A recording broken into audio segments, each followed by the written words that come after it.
CPCM second year unit 3rd book 3rd lecture 18th by Twinkle।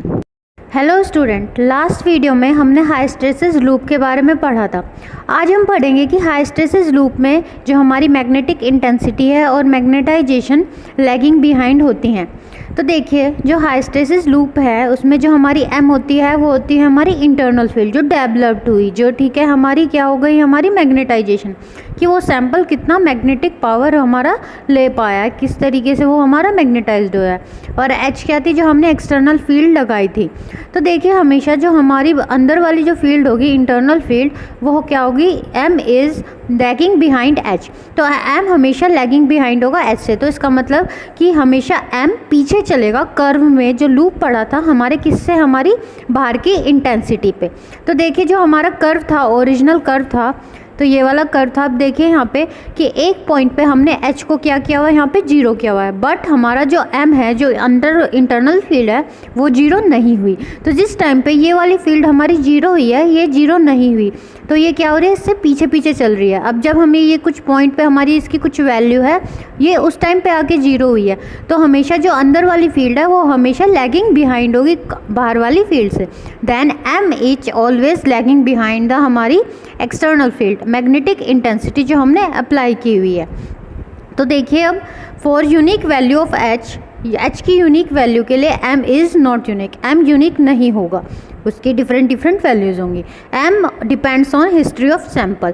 जो हमारी M होती है मैग्नेटाइजेशन की, वो मटेरियल किस तरीके से कितना परसेंट मैग्नेटाइज हुआ है, वो डिपेंड करता है कि वो सैंपल की हिस्ट्री क्या है, कि वो पहले किस तरीके का मटेरियल था, किस तरीके से उसमें डोमेन अलाइंड हुए हैं, क्या उसका तरीका था।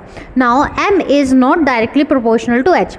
ये तो होगा ही नहीं कि एम डायरेक्टली प्रोपोर्शनल एच के नहीं होगा, क्योंकि जिस टाइम पे इसकी वैल्यू जीरो हो रही है, इसकी वैल्यू जीरो नहीं हो रही है।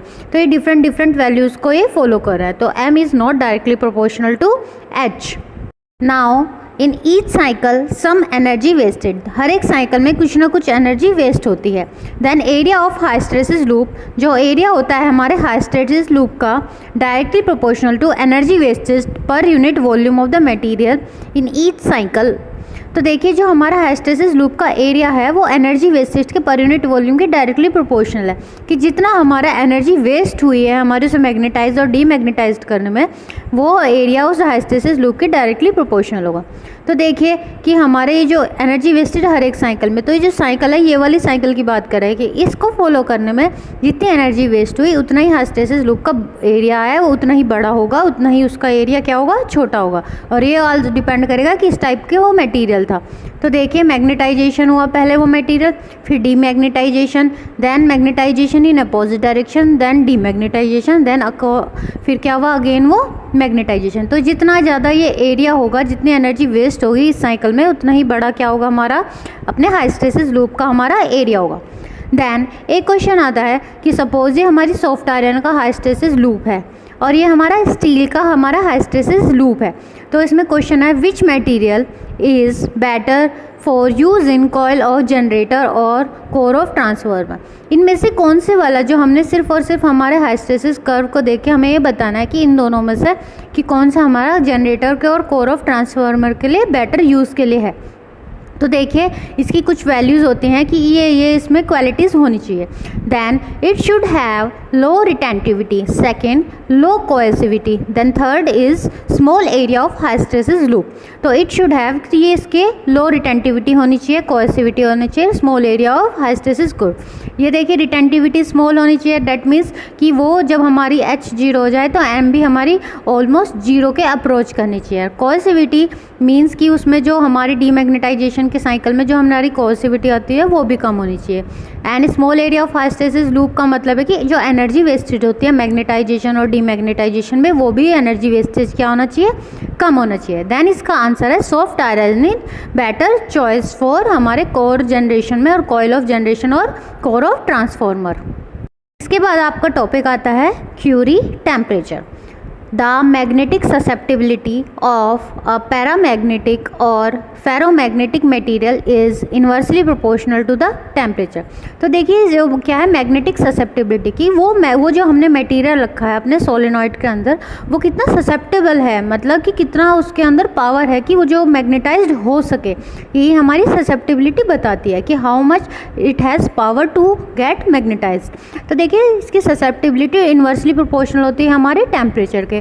वो क्यों कि जैसे जैसे हम टेम्परेचर बढ़ाएंगे इसमें जो डोमेन अलाएंगे, क्योंकि डोमेन परफेक्टली अलाइंग हो जाते हैं, जब भी वो मटेरियल क्या हो जाता है हमारा मैग्नेटाइज्ड हो जाता है। अगर इसमें टेम्परेचर हम बढ़ाएंगे तो वो जितने भी सारे डोमेन है वो क्या हो जाएंगे, रेंडमली ओरिएंटेड हो जाएंगे। अगर वो रेंडमली ओरिएंटेड हो जाएंगे तो उसकी जो मैग्नेटिक पावर है, जो उसने मैग्नेटाइज हुआ है, जितना उसने मैग्नेटाइज गेन की है, वो सारी क्या हो जाएगी, डिसओरिएंटेड हो जाएगी, वो कम मैग्नेटाइज होना शुरू हो जाएगा फिर।